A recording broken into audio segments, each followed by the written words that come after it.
name is Dr. Anthony Levatino. I'm a practicing obstetrician-gynecologist, and I've performed over 1,200 abortions.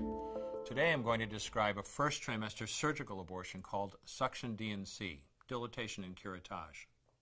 This is the most frequently performed abortion and is used typically from 5 to 13 weeks of pregnancy. After administering anesthesia, the abortionist uses a speculum like this.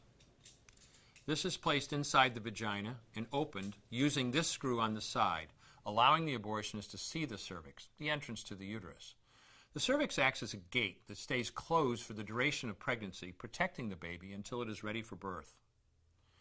The abortionist uses a series of metal rods called dilators, like these, which increase in thickness, and inserts them into the cervix to dilate it, gaining access to the inside of the uterus where the baby resides. The baby has a heartbeat, fingers, toes, arms, and legs, but its bones are still weak and fragile. The abortionist takes a suction catheter like this one. This is a 14 French suction catheter. It's clear plastic, about 9 inches long, and it has a hole through the center.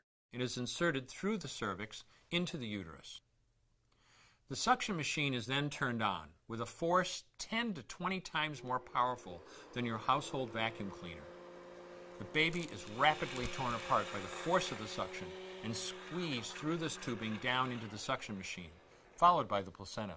Though the uterus is mostly emptied at this point, one of the risks of a suction D&C is incomplete abortion, essentially pieces of the baby or placenta left behind. This can lead to infection or bleeding.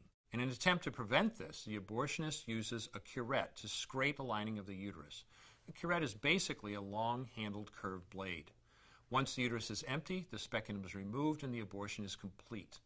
The risks of suction D&C include perforation or laceration of the uterus or cervix, potentially damaging intestine, bladder, and nearby blood vessels, hemorrhage, infection, and in rare instances, even death. Future pregnancies are also at a greater risk for loss or premature delivery due to abortion-related trauma and injury to the cervix.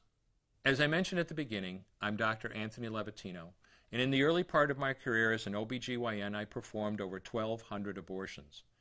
One day, after completing one of those abortions, I looked at the remains of a preborn child whose life I had ended, and all I could see was someone's son or daughter.